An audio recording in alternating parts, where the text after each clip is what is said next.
Welcome back, everybody. Sheepdog Smokey here, and from the video you saw yesterday evening, you know that I am basically transitioning to a 5-day recording schedule. Pretty much I'll record Sunday through Thursday, so I have time to put things together, make sure everything's good, and then that will leave me Friday evenings after work, all day Saturday, most of Sunday, for my research, my planning and such, because I do really want to start this history series to go through American history really from the very beginning up to present day.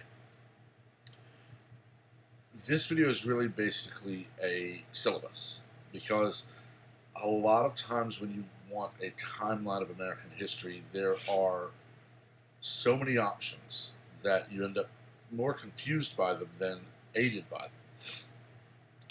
American history did not start in 1492.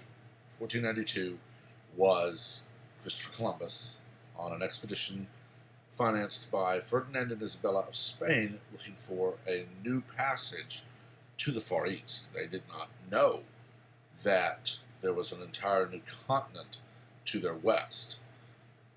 At the time, of course, scientific knowledge being vastly different, vastly less than what we have today due to 600 years, 500 and some odd years of research and exploration.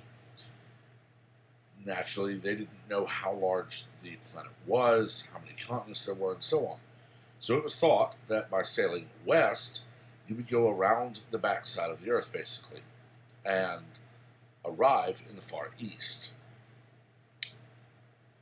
It's semantics.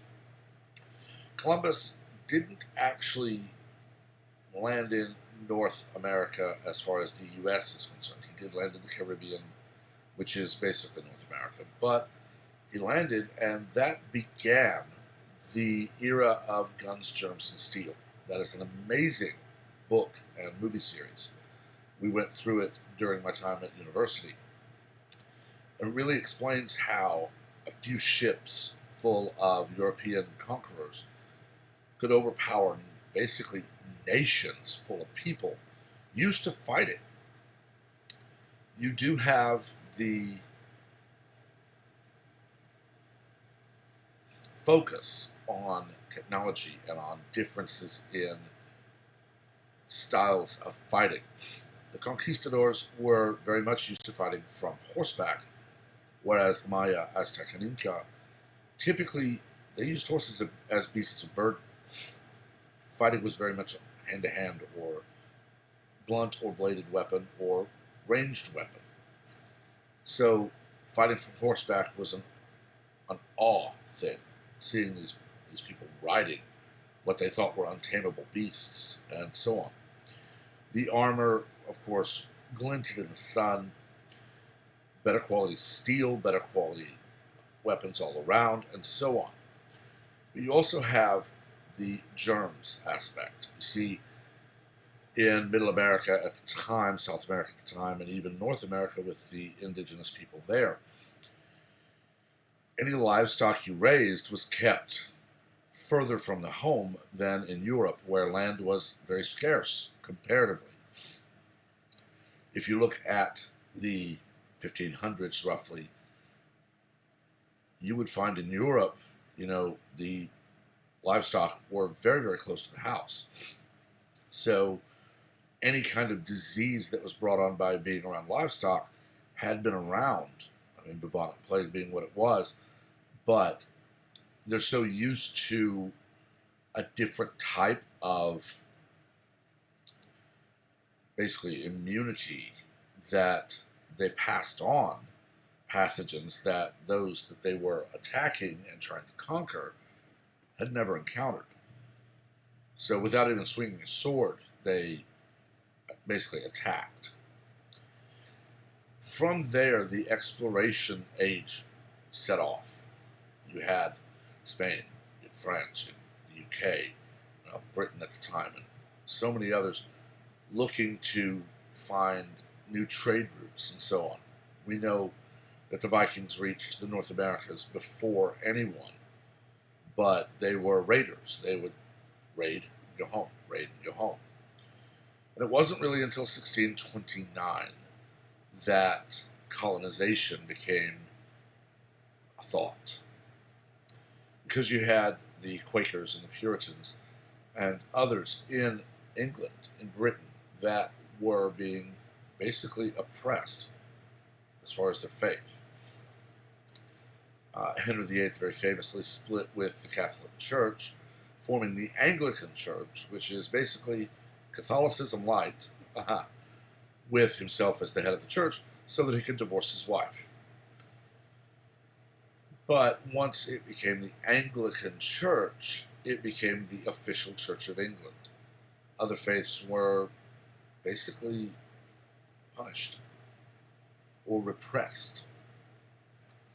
And seeking religious freedom, they left the UK, they left Britain, and sailed for the North Americas, specifically Jamestown, where they set up camp.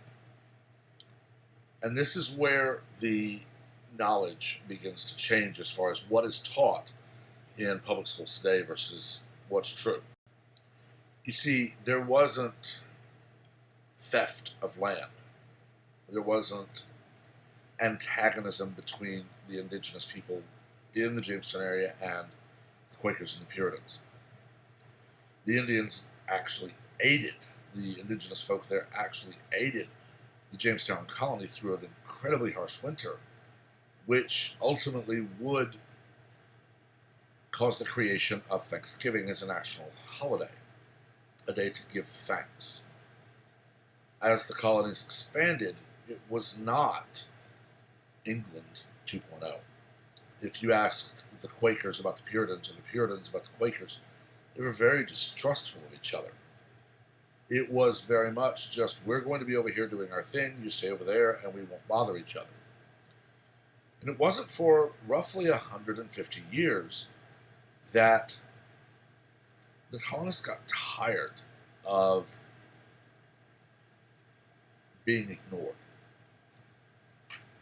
In the 1770s, with the culmination being the Stamp Act, roughly a 3% tax, because you had to buy stamps, which would then be used for your purchases, or placed on your purchases.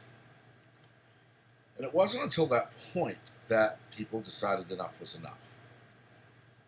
We had the Boston Tea Party, where, of course, British tea thrown into the harbor. Then Lexington and Concord, with the shot heard around the world. The British Army sent to the colonists to tell them to disarm, and we said, you can have our guns, bullets first. A bloody revolution followed that, ultimately ending with Cornwallis signing the surrender and the British Army leaving. From there, it got contentious again. The Continental Congress could not agree, just like our Congress can't agree today. Ultimately, it was penned into being with the Constitution and the first 10 amendments, laying out the basic rights that all Americans have, that the government cannot infringe on speech, religion, the press, the right to peaceably assemble, or to petition for redress of grievances, the right to keep and bear arms, and on. It laid out a path to amend the Constitution properly, which has been done several times. I don't see it happening very easily anymore, but it has been done. And the country began on its crawl toward being a sovereign nation. Westward expansion was very much desired. Land to not be crowded into Jamestown or Boston or Philadelphia or New York. Also resources. 1812 saw another war, then Spanish-American War. Ultimately, we had the Civil War in 1865, which really sets a divide in the history of this country. We're not even 100 years post the Constitution being ratified, and American versus American over what was seen as government overreach. I still believe that given just a very short time, matter of years, slavery would have been proven to have been the economic horror that it was and the human rights horror that it was. Eli Whitney's cotton gin was already around. It was just expensive at the time in 1860, and by 65, maybe 1870, the pricing would have come down, and the cotton gin would have proven to have been superior to a human labor force. But unfortunately, it was war that settled the issue. Reconstruction very much heightened tensions between the North and South, and it wouldn't be for another 100 years, until the 1960s, that we would truly see the end of the last real push, but not the end we wanted. In the very early 1900s, we had the women's suffrage movement. We had the civil rights movement of the 1960s. And we're still to this day not perfect by any means. But we're far and beyond ahead of where we were even 50 years ago. And that is the point for this series, to take an unbiased look at the grit and the grime of our history and learn from it. It's been said so eloquently, and I will never change the way it's said. Those who do not learn from history are doomed to repeat it. I do sometimes add that, sadly, those of us who do learn from history are doomed to be dragged by those who did not learn into a repetition of history. So that's what this journey is going to be. It is going to be a look at the history of the United States, basically starting, in 1629 with the Quakers and Puritans setting out from England in search of religious liberty, ultimately forming their own nation, and then the struggles as they worked to become the nation that the founders had envisioned. Where we have fallen, where we have succeeded, and where we have thrived, all of it will be looked at. As always, all of these episodes are going to be YouTube episodes, so there will be plenty of opportunity for discussion. I'm also considering several live broadcasts of this series so that there can be interaction during the episode. Not exactly sure when or if those will happen, but the rules for comments, live or not, will be the same as they have been on every other video. Remain civil. For the first many episodes, anyone I name and perhaps call out as wrong in how they acted, well, they're not really going to be able to say much, will they? Really won't be until we get into the 1980s, possibly the 70s, that anyone might still be around who I might call out for their wrong actions. Very fervently hoping that my allergies will settle down before I really get into this. As I've said, I have ordered several books. I'm staring at 7 new books that will be combed through on all of these topics to pick out all of the gems that I can. American history is not a political issue. American history is American history. The good and the bad.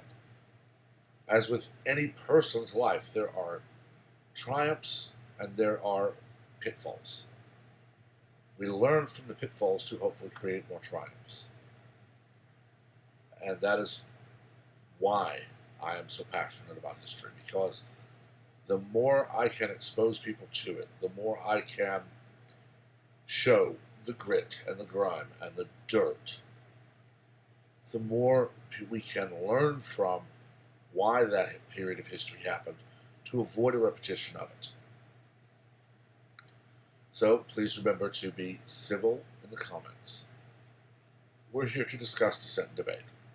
We're not here to act like 3-year-olds told they can't have ice cream for breakfast. Please do so.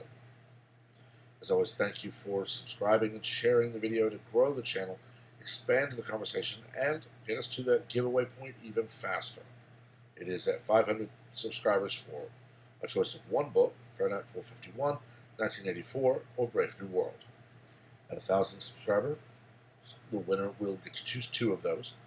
And at 1,500 subscribers, the winner will get all three. I'm already considering further giveaways in the future, but I'm going to wait until we've gotten past these first three levels, and then we'll see where we go from there. Until next time, everyone have a wonderful day, and I will be back as soon as I can with more content.